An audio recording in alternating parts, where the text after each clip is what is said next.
Donc maintenant, on va rentrer dans les choses sérieuses. C'est-à-dire que là, on va faire quelque chose de très important. Ça va être de faire marcher ma route sign up pour créer un compte. Donc créer un compte, c'est quoi? Je suis sur ma route sign up.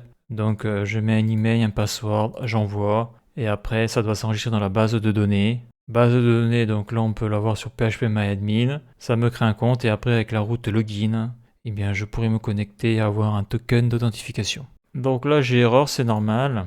Donc actuellement, ma base de données ne demande pas de mot de passe. L'user, c'est root. Ça, je le changerai quand j'aurai réussi à faire marcher mes deux routes d'authentification. Donc, sign up et login. Donc là, maintenant, je vais aller au niveau du contrôleur user. Donc là, je suis sur mon contrôleur user. Donc ça, je vais le virer. Hein. Je vais nettoyer un petit peu mon code.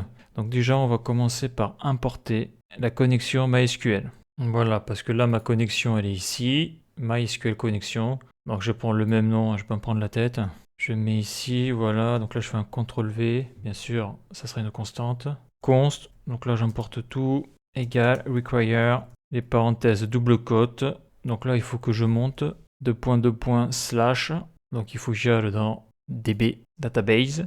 Et il faut que je choisisse le fichier DB MySQL. Point virgule, CTRL S. Voilà. Donc avant de faire un console log, je vais le faire dans le sign up. Donc ça c'est ma route sign up.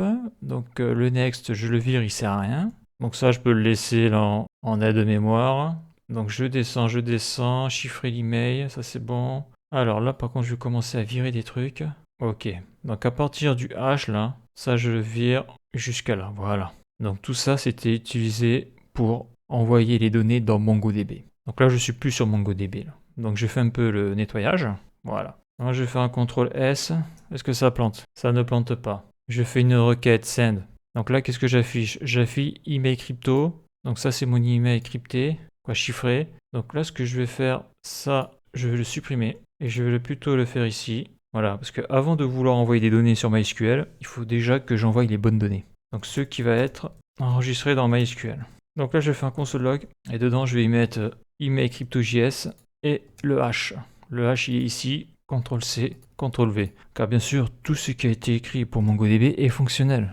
La seule chose qui doit être modifiée, c'est toutes les interactions avec la base de données. Car MongoDB et MySQL, ça ne marche pas de la même manière. Donc là, je fais un console log, point virgule. Dedans, je vais mettre email crypto.js, CTRL-C, CTRL-V. Et après, je vais faire un autre console log. Donc je le mets à la ligne comme ça. Et dedans, je vais y mettre le H. Donc déjà, si j'ai pas les bonnes valeurs, c'est pas la peine d'aller plus loin. CTRL-S. Donc là, c'est connecté. Je suis ici, je fais une requête send. Donc là, on voit email crypto.js et le hash. Donc ça, c'est l'email. C'est bon. Ça, c'est le hash du password. C'est bon. Donc jusqu'à là, tout va bien. Donc ces deux valeurs, il faut que je les envoie dans la base de données. Et il faut que je les envoie dans la table user. Donc ce que je vais envoyer, donc je vais marquer les données que je vais envoyer. Donc ces données, je vais les mettre dans une variable user. C'est-à-dire que je vais créer un objet. Dans cet objet, je vais mettre la key email. Donc ça va être comme là, tu vois. Ici, j'ai la key email, la key password, sachant que l'ID, c'est la base de données qui le gère, le timestamp, c'est la base de données qui le gère. Donc moi, il faut que je donne ces deux valeurs-là. Donc email de point, ça va être email crypto.js, parce que bien sûr, le mail que j'envoie, il sera chiffré dans la base de données. Et après, je mets donc le password de point, et le password, j'envoie le hash. Voilà. Donc ça, c'est bon. Donc pour voir si mon truc fonctionne, je vais faire un petit console log, hein, pour voir ce qu'il y a dans la variable user. Toujours contrôler. Donc je fais CTRL-C, CTRL-V, deux points. Et là, je mets donc la variable user à l'intérieur, CTRL-C, CTRL-V, deux points, point virgule, CTRL-S. Donc là, je fais une requête. Et là, qu'est-ce que je vois? User, j'ai bien l'email, j'ai bien le password. Nickel. Donc à noter, j'ai oublié un truc. Ici, j'avais fait une faute. Donc ça n'avait pas de conséquences parce que comme il ne reconnaissait pas le host dans la key là, il mettait par défaut localhost. Donc je refais un test, voir quand même si j'ai pas créé un monstre. C'est bon, ça marche. Donc là je me remets sur le contrôleur user. Voilà, donc jusqu'ici tout va bien. Donc c'est maintenant que ça va se gâter. Ça va être la requête SQL pour envoyer les données dans la table user. Donc là il y a un truc qu'il faut savoir. Donc on l'avait vu dans les vidéos précédentes. Si je veux créer un nouveau compte, donc il suffisait que je fasse ça. Insert, into, donc dans la table user, je veux l'email, le password et dans les values, je mets ça. Donc si je fais ça, donc la requête est bien passée et on voit que j'ai créé une nouvelle ligne. Test 04. Donc ça c'est quand on utilise phpMyAdmin. Le gros souci c'est que lorsque l'on va utiliser Node.js Express, il faut écrire la requête d'une manière spécifique pour empêcher les injections SQL. Car le problème avec les requêtes SQL, c'est que suivant la requête que tu tapes, tu peux accéder... donc après, il faut maîtriser son sujet, mais de ce que j'ai pu lire sur Internet, si tu tapes la bonne requête, tu peux afficher tous les emails, tous les passwords. Donc dans mon cas, ça ne servira pas à grand-chose parce que tout sera chiffré dans la base de données au niveau de l'email et du password. Mais il faut empêcher que la personne, si elle utilise Postman ou autre, un champ de formulaire, qu'elle puisse envoyer ses propres requêtes SQL. Donc d'ailleurs, ils le disent ici, là, dans la documentation MySQL sur NPM, à un moment donné, on a voilà, ce qu'ils appellent l'escaping. Alors je sais plus où c'est, je vais marquer injection. Voilà. Alors c'est quoi ça? Donc multiple statements autorisent plusieurs instructions MySQL par requête. Attention, cela pour augmenter la portée des attaques par injection SQL. Donc là pour le moment, si tu veux envoyer donc plusieurs requêtes sur ta base de données, il va falloir mettre multiple statements dans la configuration de la connexion de la base de données MySQL. Ça, je ne l'ai pas fait pour le moment parce que j'en ai pas l'utilité. Voilà. Donc, ils appellent ça escaping query value, échapper les valeurs de requête. Oui, parce que je rappelle un petit truc. Quand tu fais une web API, s'il n'y a aucune sécurité, ta web API, elle sert à rien, quoi. Donc, il faut s'y intéresser. Donc, attention, ces méthodes d'échappement. Donc, ils appellent ça d'échappement. Des valeurs ne fonctionnent que lorsque le mode SQL no/escapes est désactivé, qui est l'état par défaut pour les serveurs MySQL. Ok. Donc, voilà, on y vient. Donc, afin d'éviter les attaques par injection SQL, donc ça c'est quand on veut pirater ta base de données ou ta web API, vous devez toujours échapper aux données fournies par l'utilisateur avant de les utiliser dans une requête SQL. Vous pouvez le faire en utilisant mysql.escape. Donc c'est pour éviter de rentrer une requête SQL à la main comme ça, on le voit là, ça c'est la forme qu'ils utilisent. Donc moi je ne vais pas utiliser cette écriture là, parce qu'il y a une alternative. L'alternative c'est avec le point d'interrogation, je trouve que c'est plus simple à gérer. Donc vous pouvez également utiliser le point d'interrogation, caractère, donc c'est le caractère point d'interrogation, comme espace réservé pour les valeurs que vous souhaitez échapper, comme ceci. Donc là on écrit le début de la requête SQL, et après au niveau des values, il faut mettre ça dans un tableau. L'idée c'est ça. Donc on peut en faire de multiples requêtes, c'est marqué ici. Plusieurs espaces réservés sont mappés aux valeurs dans le même ordre que celui transmis. Donc là il y a un exemple. Là ils disent attention, cela diffère également des déclarations préparées. Dans tout cela, le point d'interrogation sera remplacé, même ceux contenus dans les commentaires et les chaînes. Donc là après, bon là il faut creuser là. Là on a différentes informations. Différents types de valeurs sont échappées différemment, voici comment. Donc là il faut lire. Donc là moi ce qui va m'intéresser comme je l'ai dit, ça va être cette méthode là. Voilà. Cette fuite, donc ouais, il traduit ça par fuite, vous permet de faire de belles choses. Ok. Donc là c'est ma connexion à la base de données MySQL. Là c'est ma requête.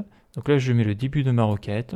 Là on n'utilise pas donc comme sur PHPMyAdmin, on n'utilise pas le values là. On utilise le terme set, point d'interrogation. Et après, donc, simple quote, virgule. Et là, on met post. Et dans post, on met les données que l'on veut mettre dans la base de données.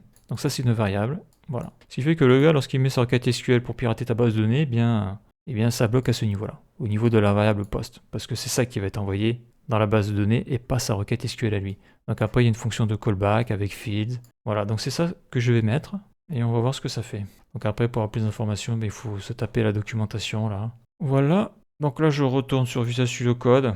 Donc moi, ma connexion, c'est MySQL Connection. Ça, je vais le fermer pour que ce soit plus visible, plus lisible. Point. Donc là, je fais la requête query. Voilà. Donc je reviens à la ligne. Donc là, on voit ce qu'il attend là. Ici, on le voit, connexion.query. Query function. Query. Là, il y a une fonction fléchée. Donc ça, c'est la fonction callback. Donc apostrophe. Quoi, simple quote. Insert. Into.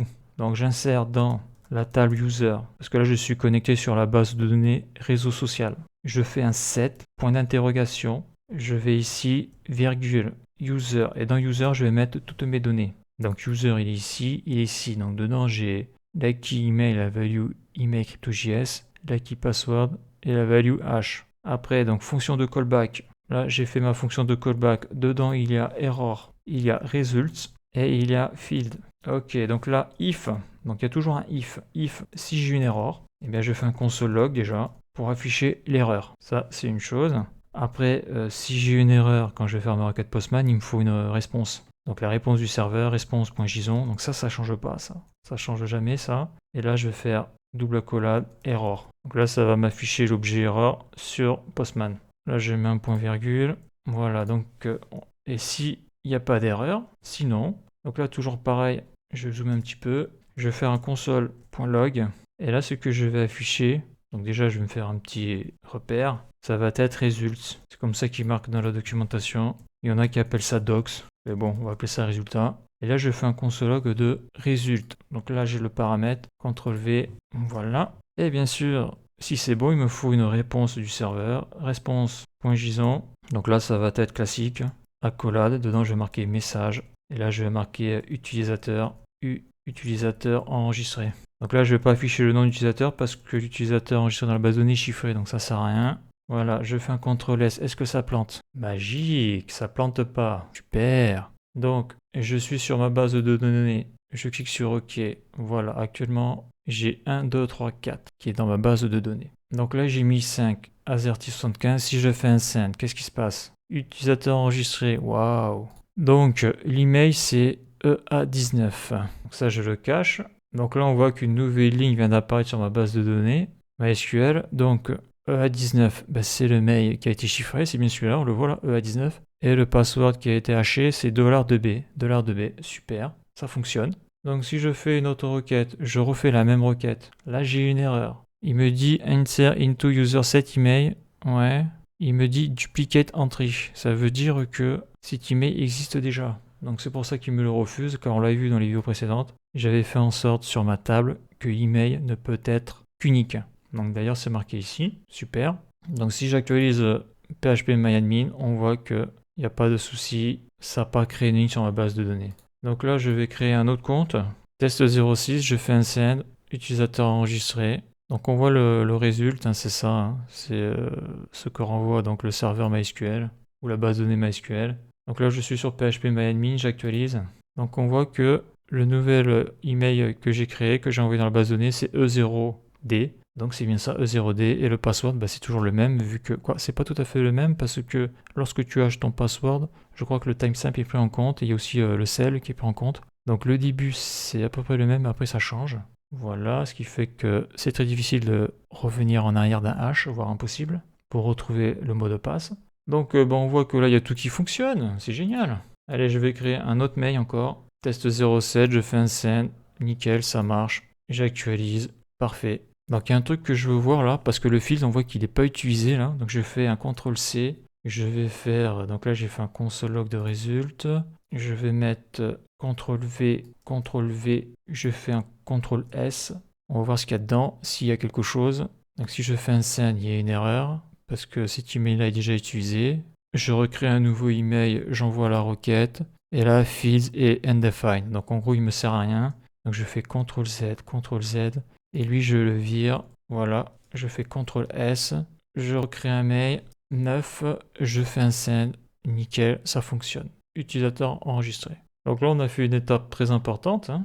D'ailleurs, je vais faire un mat Alt-F. CTRL-S. Voilà. Donc là, on a fait une étape très importante. Ma première route d'identification avec le sign-up fonctionne. Maintenant, il va falloir que je fasse la même chose avec la route login pour créer mon token avec JSON Web Token. Donc à noter que ça s'est pas fait tout seul, j'ai galéré pour faire ça, même si dans la vidéo ça se voit pas. Et donc la suite dans le prochain épisode.